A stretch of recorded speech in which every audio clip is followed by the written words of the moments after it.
Hi, I'm Donald Moffat. And I'm Heather Menzies. Logan's Run will not be on tonight. But stay tuned for the Charlie Brown special and the Fat Albert Halloween special. And we'll be back next Monday night.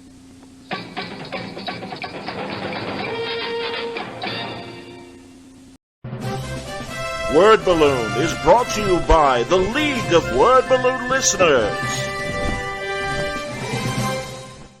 His paintings redefined comic book heroes. His vision inspired a generation. The Legend of Kingdom Come is the definitive documentary on Alex Ross, known as the Norman Rockwell of comics. It almost looked like Renaissance paintings, except for superheroes. He makes them look like Olympian gods. We go behind the scenes of his definitive graphic novel, Kingdom Come, now on Blu-ray, packed with exclusive interviews and unseen artwork. Order today at legendofkingdomcome.com.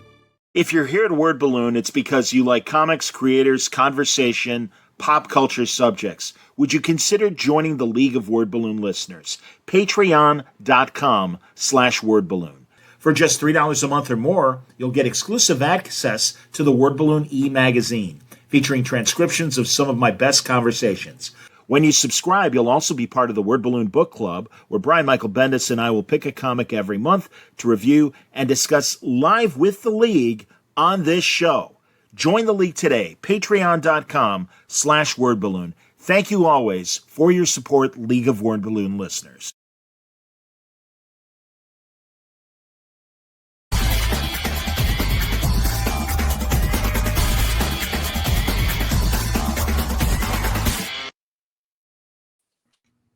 Welcome back, everybody. It's time again for Word Balloon, the comic book conversation show. John Suntress here. One of my oldest friends in comics is joining us today.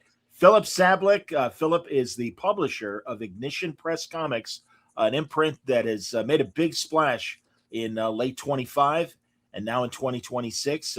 He is fresh from last week's Comics Pro, but good to see you, Fillip. Welcome back. It's been forever. Thanks, John. It's been forever. It's good to be back. Fresh is a relative term. I'm Comics Pro at a lot of these conventions tend to be all-consuming events. So, but luckily, knock on wood, came out of it healthy and with my voice intact. So excited to be here. I mean, I'm trying to think how many years we've known each other. It has to be 20, I would guess. I think so, Phil. Honestly, I think. Yeah. And, I think Jeremy is the guy who introduced us back in the day. That is probably true. I mean, so, like either 2006 or 7, I think. Yeah. And you were at Boom at the time. No, I was at Top Cow at the time. That's I wasn't sure which came which. Yes. Yeah. Right. So I was at Top Cow from 2006 through 2012, and then I went over to Boom in 2012. And it was funny. I was doing another interview with what I would categorize as like the second generation of comic book podcasters, right? Like if you and the Comic Geek Speak guys and I'm trying to think of some of the other folks like Fanboy, Augie DeBleek, and Augie's OG, absolutely. Augie's before me, as were the Geeks. The Geeks were about 8 weeks before me, but yeah, Augie and Fanboy and that whole generation of comic book podcasts when it was all audio, right, before video became a thing. So I was talking to the second generation, and they reminded me how early I was into paying attention to the comic book podcasting space, and I think that's probably why I was excited when Jeremy connected us, because before I was at Top Cow, I was that 20-something-year-old punk at Diamond Comics, and we were talking about marketing. I was like, have you guys heard of these things called podcasts? It's like radio, but and it's just amazing to see how the community and how this form of journalism, this form of media has continued to evolve. And I just want to say, man, congratulations. I mean, you are one of the OGs, and the fact that you've just kept this going and continue to evolve what Word Balloon is, I think is really remarkable. As somebody who knows how hard it is to keep any type of entertainment or content going for this long, it's like, bravo, buddy, bravo. Thanks, buddy. No, you're very kind, man. Thank you. Hey, congratulations to yourself for not only surviving but thriving through your various jobs, and now, God, I'm just happy as hell for you and Jeremy and Jamie Rich, and you guys are the three that I know best as far as Ignition Press. But really, I again, being friends with Jeremy Hahn as long as I was, he's an idea man, Chuck, to put it in Michael Keaton terms, like Night Shift. But he is, and I can't tell you, but he says, I'm thinking about doing this. I'm thinking about doing that. And I'm like, all right. I'm like, yeah, sure, Jared, sounds great. Go ahead. Yeah. Whatever. Yeah. But you've been on the Han ride forever, man. I can't believe, and I had forgotten that the Beauty, really one of the flagship titles of Ignition Press, started with Top Cow's pilot season, and I didn't remember that. Yeah, that's right. It's a little bit of the hidden lore behind that series. So Jeremy and I first met, I think, when I was still at Diamond. And I think we met through another mutual friend of ours, B. Clay Moore, because Clay at the time was the marketing guy at Image. And so Image was one of my clients when I was working at Diamond. And so, there's a bunch of those early early 2000s image creators that came out, the folks that I lovingly refer to as the Kansas City Mafia, that came out, or the Midwest Mafia, I guess. At a certain point, they kind of spread out. But I got introduced to Jeremy, and I was familiar with him and his work because I had picked up Paradigm, and I thought he had like a really striking style. I often joke that in another life where I had been more dedicated and maybe a little bit more talented, my art style generally kind of follows a similar I guess lineage or set of inspirations and kind of techniques. Obviously, Jeremy, having now done it for 25 years, has evolved way past where we might have been similar. So we just hit it off, and when I went to Top Cow, he was one of the guys that I went after to try to come in and do some stuff. And he started off doing a couple one shots, and then he came in and did the original Berserker series at Top Cow. Published 2 books called Berserker, both with actors, and that was a great experience. And so then I talked him into an exclusive with Top Cow, and he did The Darkness with David Hine for a number of years, and then helped us finish out Artifacts as well. And during that period, we were running this thing pilot season, right? And it was kind of a interesting, innovative idea. We did it. It was when American Idol was at its peak. And this idea of getting fan engagement and voting was really in vogue. And so Matt Hawkins originally had this idea that, well, what if we get fans to vote? I was friends with Sam Humphries, who was over at MySpace at the time. So we connected on that and pulled in the power of MySpace at the moment. Yeah, man. And that was the first big comic book social media platform. We remember, of course. Yeah. And I can't remember now, but I think the first year we got, just hundreds of thousands of votes, And so at the time, I was really encouraging Jeremy to, I knew, like you said, he was an idea guy, and I was really encouraging him to go back to his writer-artist roots and create stuff for himself to draw. And he pitched The Beauty in LA. He just kind of had the nugget of this idea, and I was like, that is a great idea. I can't believe nobody's done that before, And eventually we published 1 issue in the last pilot season, which The Beauty won. And that was, I want to say, in 2011, 2012. And it was right before I left. And then the longtime fans will remember that the thing about comic books is it always lags behind in terms of any kind of economic downturns, because it's the last thing any of us want to cut, right?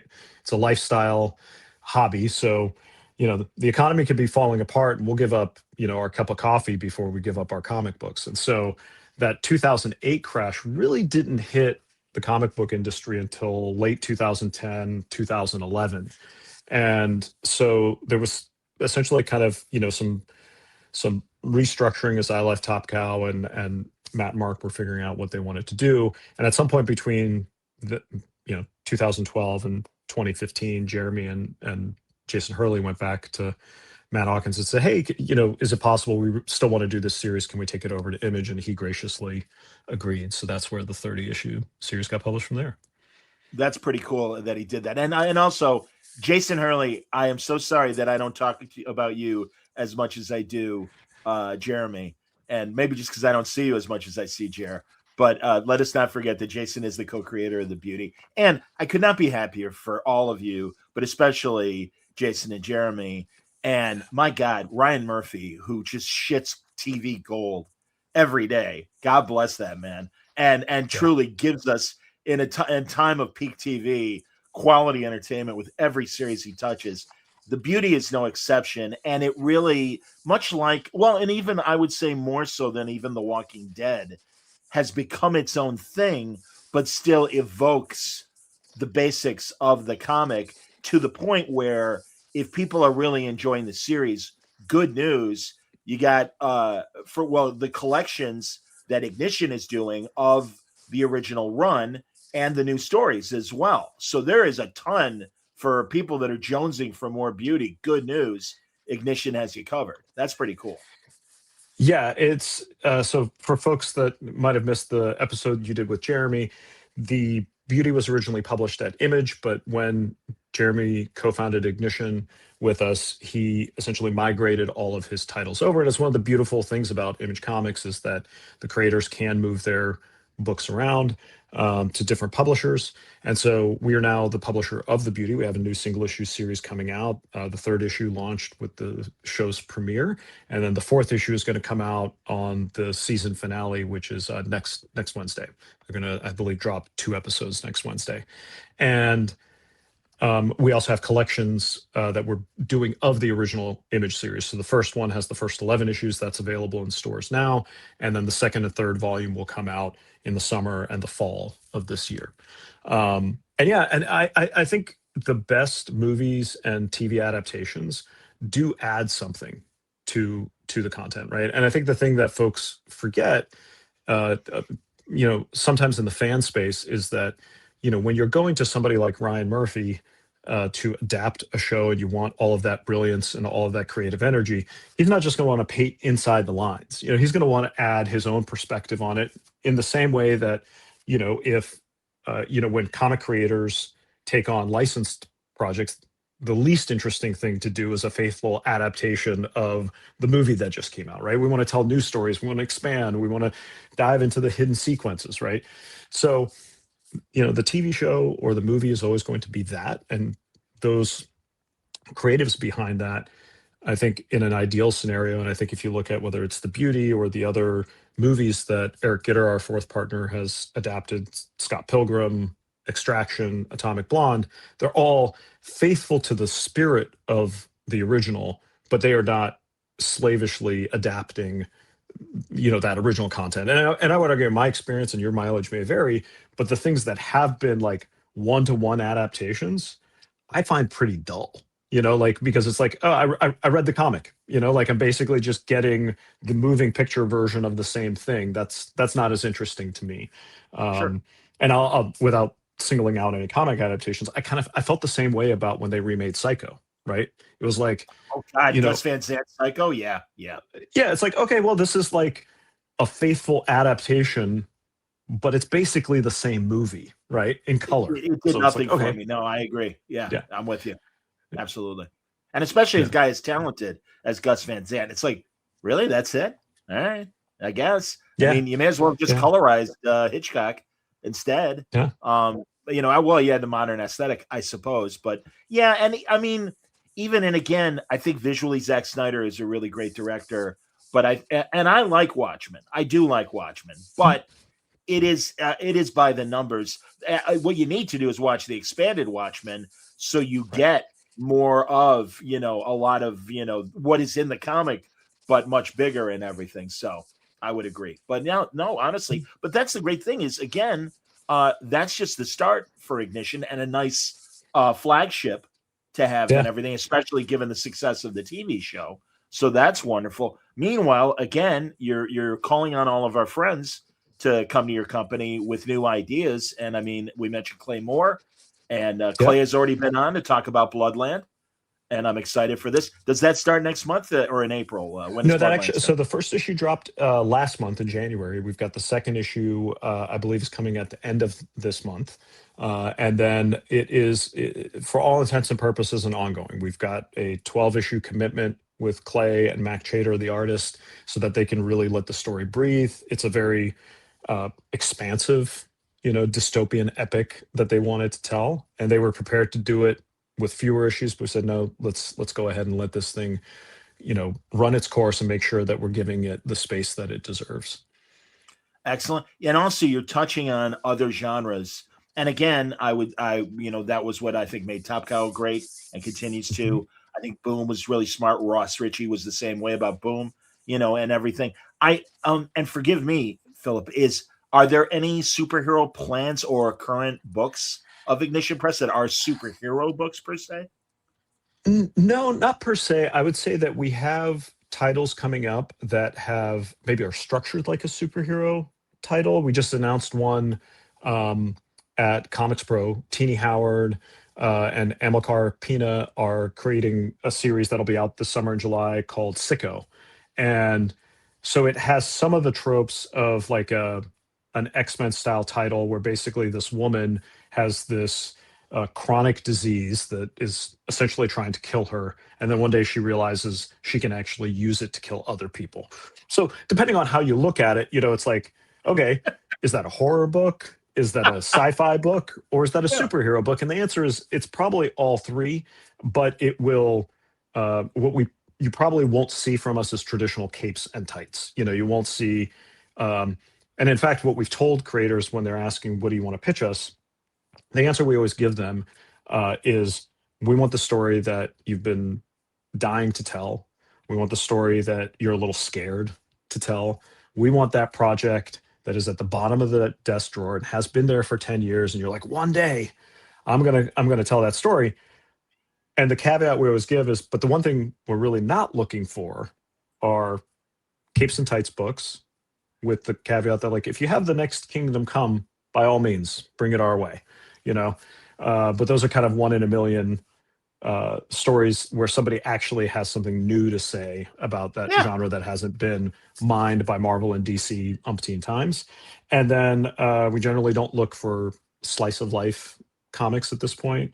And we've told creators we're not really looking for, let's call it middle grade pitches at this time, because that is a very specific market that you have to build pipelines through. So I know that we could do a fantastic middle grade comic book or graphic novel. We have terrific editors and folks that could, make that happen. The challenge is you have to have that sales pipeline with librarians, with educators, with the right marketing sources. And the fact of the matter is we just don't have that built yet, right? So you're probably not going to see that from us for the next couple of years. Okay. With that in mind, the ALA show is coming to Chicago, and I'm excited because I only go when it is in town. But will you guys be at ALA? Yeah, we're actually working on our plans there. Librarians are an absolute favorite segment of the market for me and a lot of the team members here. We adore librarians. We have great friends there. And so this is going to be our first time where we're engaging with that audience, because we're going to have some trade collections coming out in the fall. And so I don't know that I personally will make it to Chicago for that show, but Ignition will definitely be there in some capacity. That's cool. You mentioned editors too. Now I know Jamie obviously is the editor in chief. So are there editors under Jamie? Because again, man, you guys are hitting the ground running. You got a lot of books, really. Yeah. And honestly, man, I'm glad, but also I hope that you're not overextending yourselves too quickly with the titles and everything, because I don't want to see you run into a problem that I think a lot of young companies have, obviously. Yeah, it's something that we're super mindful of. So the editorial team right now is Jamie, and then under him is our senior editor, Maggie Howell, who came over from IDW and DC before that. She and Jamie have a long relationship where they work together at both of those companies. And so she's really been a terrific addition that joined at the beginning of last year. So she's been here about a year. And then we have an assistant editor, Nora, who's helping both Jamie and Maggie out and making sure everything runs on time. But we are definitely running lean, and everybody is just lifting an incredible amount. And the thing that impresses me about both Jamie and Maggie as our veterans is how many books they're able to juggle and still maintain the quality of feedback and the level of care. And I think that's something that you'll hear from essentially every creator that works with us is, my gosh, I'm getting such terrific feedback and engagement and support from the editorial team. And we're really proud of that. That's excellent. All right, a couple comments from the chat. An Englishman in San Diego, Len, is excited that we're talking. Very good. And Dennis says appreciated Phil and Adam's recent conversation on Prana. I don't know Prana. You'll have to tell me about that. I've always appreciated Philip's perspective on data and marketing strategies in comics. And then Len says something nice about me. That's very nice, Len. Thank you. And accurate. Yeah. Well, I have enough of an ego. Sure. Thank you, Len. You're very kind. And then Dennis Hoffman, excited for both Andy Park's books. So, again, another part of the Kansas City Mafia, as far as we're concerned, and a good friend of ours. Tell us about what Andy's got coming up, because I don't have a cover. So Andy Parks.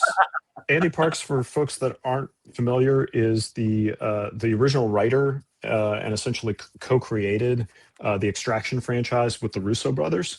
So that was a book that was put out originally by Oni Press, was created by Anthony and Joe Russo, obviously of Marvel fame, and they are well, maybe not single-handedly, but they are largely responsible for kind of the peak MCU in terms of directing. And they created this graphic novel called See You Dad, which is what it was originally called. And then that became Extraction and turned into 2 Netflix movies, which are still I think they're top 10 viewed movies on Netflix of all time, right? If people don't remember, Chris Hemsworth, the star of both Extraction and Extraction 2, and they are fantastic military action movies. And no, they're great. And Andy's and Joe and the Russo See You Dad book is an excellent book. Yeah. So this is a continuation of Extraction? Yeah, so essentially coming up in April, this is just the FOC. This is Tyler Rake, an Extraction story. I don't know if we'll get a clear. There we go. There we go. You got it. There we go. It's clean. So this is that's a Declan Shalvey cover on the ash can, and essentially this is Andy going back to Tyler Rake, which is the character that Chris Hemsworth made famous.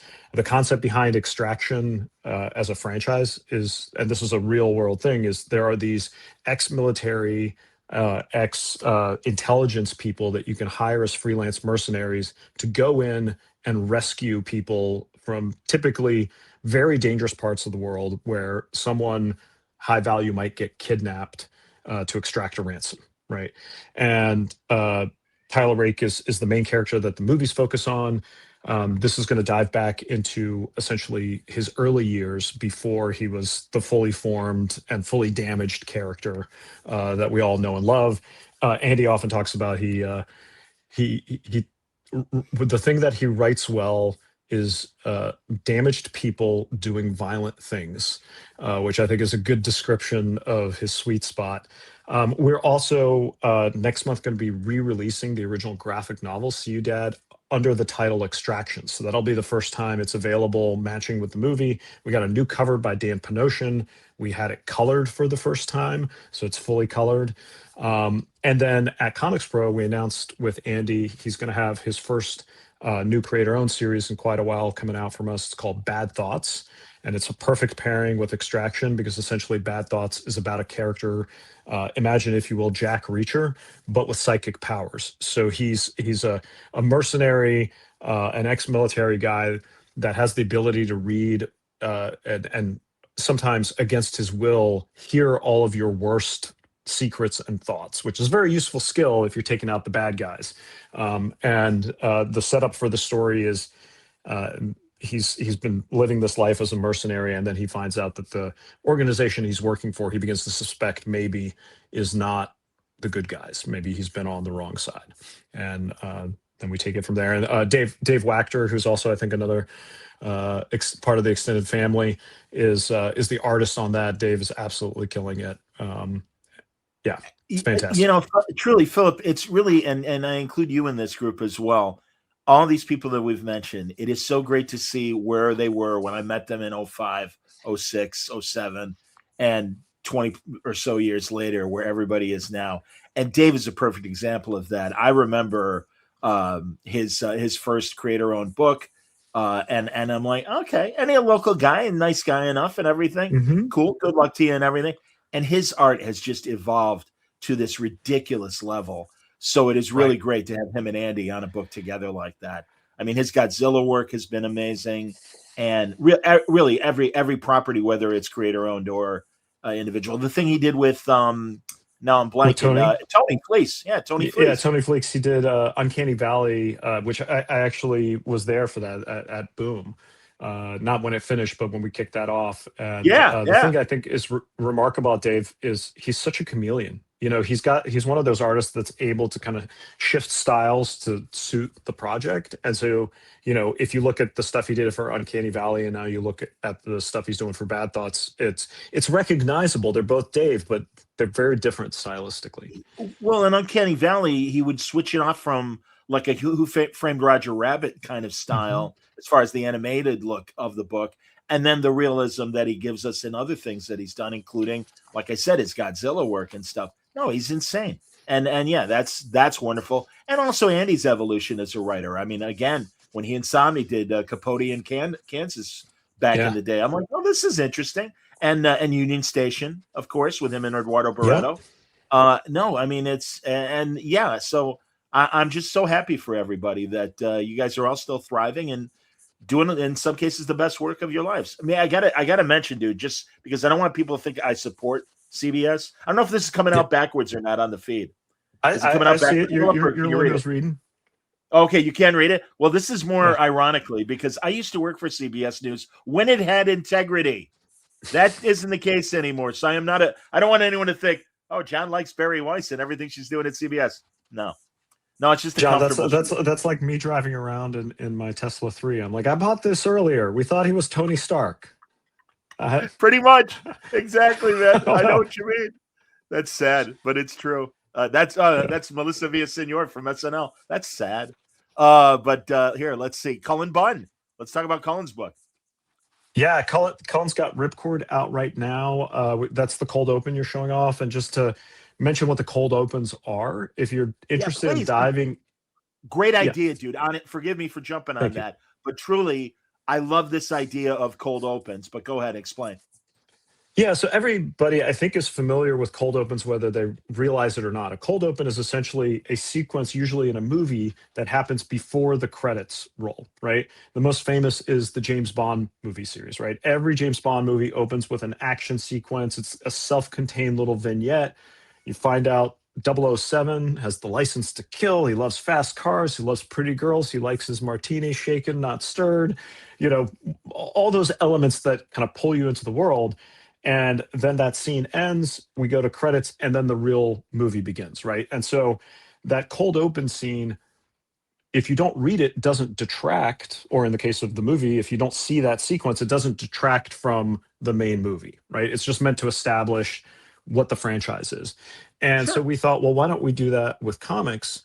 Because oftentimes, for new customers coming into the space, it can be intimidating, right? Like going into a comic shop, even finding a comic shop can be challenging. So what we did was we decided we were going to do these essentially 0 issues that would have a self-contained story. They range from 12 to maybe 16 pages in length. And they're there to just establish what the universe is, who the characters are, pull you in. And then we fill out the rest of the book either with behind the scenes material. So I'll show you on Ripcord, for example, we might have character designs. We might have a process sequence here. And this is largely aimed at new readers, right? Because if you haven't read a lot of comic books, you might not realize everything that goes into creating them. In other books, we have previews of the first issue to give you a little taste of what's coming that way. I'm trying to find my it's up here somewhere. This is great audio, by the way. Apologies to anybody that's listening to this later. It's all right, man. Here we go. So Innards is one that we just dropped at Comics Pro. This is Rob Guillory and Sam Oh Lockton. yeah, yeah. And Hey man, that's great. Another guy that I haven't had on in a while. I got to get Rob back and everything. That'd be oh, great. Rob's fantastic. And in the back of this, what we did was a preview of issue 1, right? But the important thing is at the end of these, at the end of every single one of these, there's an explanation of what the cold open is. This is like, welcome to the cold open. Here's what this book Yep. is. And how to buy. I'm going to try to Beautiful. get this to focus. It's not going to cooperate. Maybe if I had we my got, face. we got the headline, how to buy innards. There you go. There We we got it. So inside, there's essentially directions of how to find a comic shop, how to pre-order. If you haven't pre-ordered, how you can ask for it. It's got all of the release dates for the series, and then it also gives you alternative sales channels. So if you don't like physical, you can go digital. Here's information on when the trade will be available and how to pre-order that. And the entire idea behind these is to try to pull in new customers, right? But for existing customers, and these are all available on ignitionpress.com.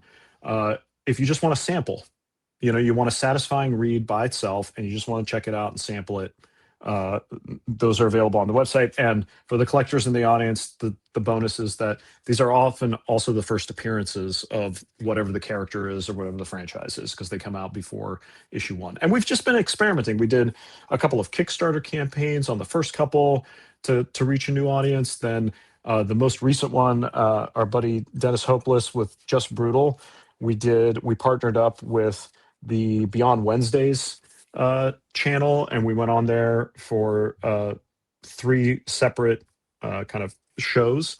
This is the regular cover, but we actually, Beyond Wednesdays, we debuted and had limited drops of the limited edition cover by Jorge Corona. So we're just playing around with it, and having a lot of fun. And again, thank you. I appreciate the kind words. I'm glad you think it's a cool idea. We think it's cool, and it's just one of the experiments we're trying to run. That's so people can read the cold opens on the website. They can order them. So we ship everything out. And just to let folks know right now, it is US only, but we are about to activate international shipping in the next couple of weeks. We just had some bugs to work out on the tariff front, make sure that we were going to give people a good experience with that. No, I get it. That's wonderful. But tell me though about Ripcord. Yeah, Ripcord is Cullen Bunn and Anna Kay, and it is a grindhouse, kind of an Australian outback grindhouse horror series. And the idea behind it is in a near future where there's a opioid style epidemic, and there's a drug called Ripcord. And Ripcord gives you a spectacular high. It is highly addictive, as you would imagine, but it doesn't just kind of transform your mental state. It almost kind of sends you into a frenzy. So think like Rage Zombie from 28 Days Later, right? Where you just, you become this unstoppable kind of rage version of yourself, the more and more addicted you get to it. And our story focuses on 2 sisters. One of them has disappeared in the outback, and we come to find out it's related to Ripcord. And then her older sister is a real tough kind of Furiosa, Sarah Connor type, ex-military that decides she's going to go into the outback and get her sister back at any cost. And then there's some really wild things that happen in it for sure. All right, we're back, everybody. I apologize to the live audience that we had to go to tape now to keep things going. But Fillip is back, and we're gonna wrap up the conversation. So I wanted to know how things went at Comics Pro. You're really kind of my first publisher to talk to since the event. And how was it? And also, if we haven't covered everything that you've announced, tell me what else that Ignition announced and everything. Yeah, it was a fantastic event. I honestly think at this point, Comics Pro's annual industry meeting is the most important business event for comics. And honestly, John, if you ever get a chance, I could not recommend more highly that you come by. They've now started to let members of the press in and participate. And I think more business gets done there and I would stack it against San Diego and New York Comic-Con in terms of the importance from the business side. But it's also become this place where publishers are announcing big things. I mean, DC had Jim Lee and Frank Miller show up. Todd McFarlane showed up. Rob Liefeld showed up. Robert Kirkman gave the keynote. I think publishers now recognize that it's this great opportunity at the beginning of the year to kind of set, the roadmap and lay out what they're going to do. So we had a fantastic time. It was in Glendale, which is essentially Los Angeles is effectively our hometown. 2/3 of the staff live here, so we were able to go big and throw a cool party. And we brought the In-N-Out truck for everybody on Wednesday night. Yeah, yeah, we had an 85-foot long In-N-Out truck, one of the three that does French fries in the fleet. So we were, I think we were excited to provide that for the retailers and members of the press. Um, and then we were able to announce a number of things. We talked about Bad Thoughts, Andy Park's book. There is a series, a lot of who we've been talking about are old friends, but one of the series we announced, Showdown, is from a brand new writer, Dave Wilgus, who's done a couple of small things at Marvel and DC, and I think Oni Press and a couple other places, mostly kind of licensed short stories and things like that. He did the Man Bat series at DC a number of years ago. And he was a longtime editor. He came from the editorial side. And he is launching his first creator-owned series with us. It's called Showdown. It's a hometown beatdown. And it is about these two damaged characters that have a shared traumatic event in their past. And it really broke both of them. And it's a guy and a girl, and the girl leaves thinking that as long as she gets away from the hometown, she'll be able to get over this thing. And spoilers, she can't. So she one day comes back into town, rolls into the bar the guy is working in, and you got to imagine this is like Northeast, right? It's Southie in Boston, and she rolls into this dive bar, walks up to the guy and says, "Hey, you've never gotten over this. I've never gotten over this. By the end of the week, one of us is going to be in the ground because the only way the other one can move on is if we put the other one down." And that's the setup, right? And it's for fans of Stray Bullets and Southern Bastards. It's grounded. There's no like genre element, sci-fi, horror, anything like that. It's just two damaged people trying to literally bury the past, right? And the artist on that is Tad Galusha, who's a fantastic artist out of Alaska, who's just absolutely crushing it. So we announced that series. We announced Sicko with Teenie Howard that we talked about. And then the fourth series that we announced, we briefly touched on, which is Innards with Rob Guillory. And Rob's got multiple series coming from us, three of them. This one is, think Armageddon meets The Abyss, right? So it's set in a distant future where there's been some sort of apocalyptic kind of nuclear war that has, in essence, destroyed all of our energy reserves. And then we found this additional energy source. It's the only thing that's kind of keeping society going, but it is buried basically in the center of the earth, right? It's like so deep. And they developed teleportation technology to get down there. And these miners, and to be clear, this is not like Star Trek teleportation. This is, we've been joking, it's redneck teleportation, right? It is blue collar, like you might teleport down and teleport back and you're missing a hand, like it's just rough and tumble. And so these crews go down there to mine this thing, and it's incredibly dangerous, but because it's so valuable, it's like, hey, if you do a tour of duty on this, like, mining expedition, it basically takes care of your family for, the rest of their lives. So that is the setup. And then we come in with essentially the new guy on his first day of work, and it's dangerous enough. And then all of a sudden he starts to find out it gets more dangerous when maybe you start getting betrayed by other members of the crew. Maybe there's something else down there they haven't been telling you about, that sort of thing. So yeah, that's Rob and Sam Lotfi. Fantastic book. We actually gave out the cold open to the Comics Pro retailers to take back to their stores to set that up. And then the other thing that we announced was we announced about a dozen new creators. So right now, I think we're north of like 45 creators that we've announced that are working with us. Yeah, so it's an amazing crew of folks. That's excellent. Honestly, Philip, I'm really excited for you guys. And again, I look forward to not only our friends, but also some of the new people that you're mentioning that are doing these books. And yeah, goddamn. So then, I mean, what are the next conventions you guys are going to be hitting? So Planet Comic Con is next up on our travel list in Kansas City. Obviously, we have a big contingent of folks in the Midwest, and so we wanted to go like to a comic show, and it's a gigantic show that I think often gets overlooked by publishers. So we're really excited to partner with Chris and Phil and Kelly and the folks that run that show to essentially have a big Ignition presence there. We're going to be bringing some additional folks from out of town in.